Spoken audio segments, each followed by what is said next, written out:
পুরাতন যে বোসের ড্রিলটা মাঝে মাঝে চলে, আবার মাঝে মাঝে চলে না। সুইচিং কিছু প্রবলেম হচ্ছে। দেখুন আমি পাওয়ার দিলাম, কোনো কাজ করছে না।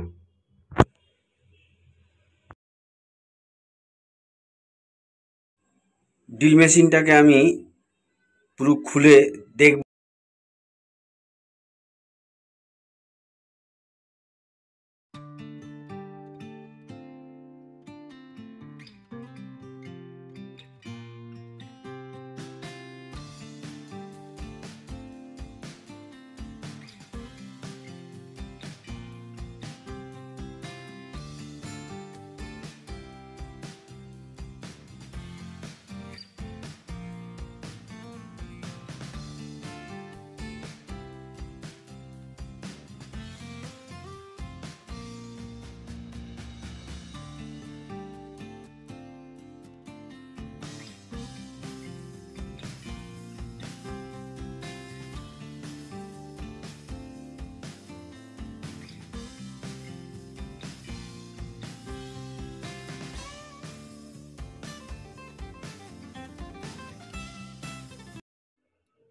দেখুন ড্রিল মেশিনটাকে খুলেছি আমি, একটু নোংরা পড়েছে, আমি পরিষ্কার করে নিচ্ছি।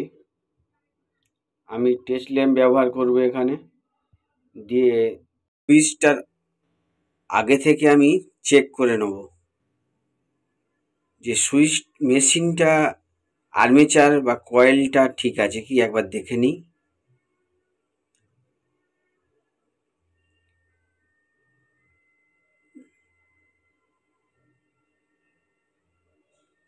হ্যাঁ, কয়েল ঠিক আছে।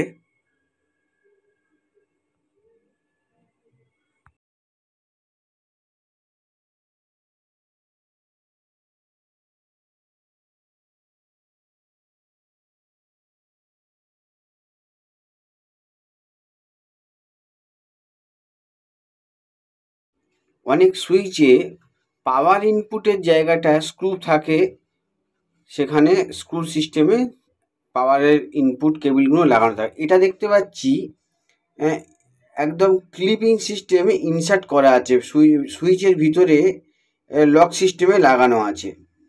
দেখতে হবে ভিতরে কিছু একটা ব্যাপার হয়েছে, না হলে সুইচটা প্রপার কাজ করবে না কেন।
এখানে দেখতে পাচ্ছি সুইচের যে পাওয়ার ইনপুটের যে কেবিলটা ইনসার্ট করতো এখানে, সেই জায়গাটা পুরোটাই পুড়ে নষ্ট হয়ে গেছে ক্লিপটা, তাই সুইচটা প্রপার কাজ করছিল না।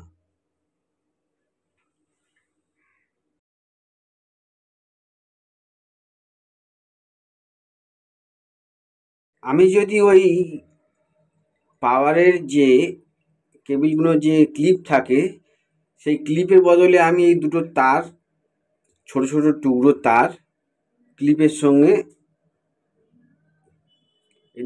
ঝালাই করে দেব, তাহলে আর পুড়ে যাওয়া অংশটার সঙ্গে কোনো সম্পর্ক থাকবে না, ডাইরেক্ট হয়ে গেল, আর ক্লিপিংও থাকছে না।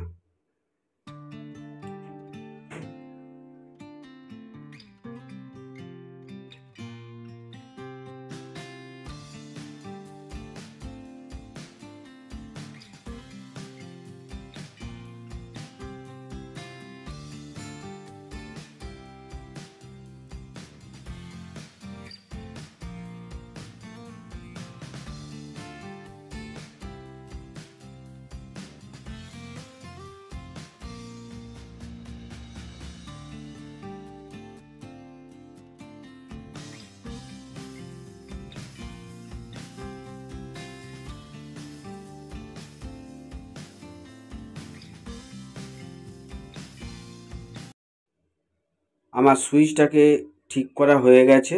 এবার আমি মেশিনে ঠিক সেট করে বসিয়ে দেবো।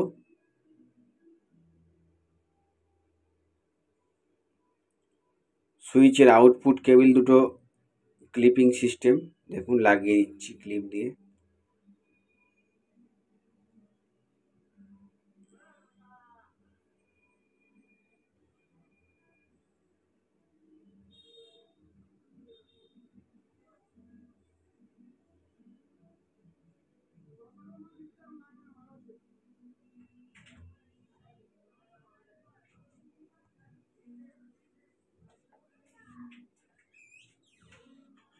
আর পাওয়ার কেবিলেরটা ওই যে টুকরো তার দুটো দিয়ে আমি ঝালাই করে দিয়েছিলাম তার সঙ্গে সেট করে দেবো।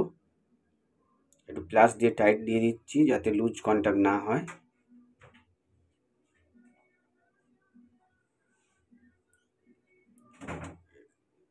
ন্যাকেট না থাকার কারণে একটু টেপ করে দেবো, ব্ল্যাক টেপ।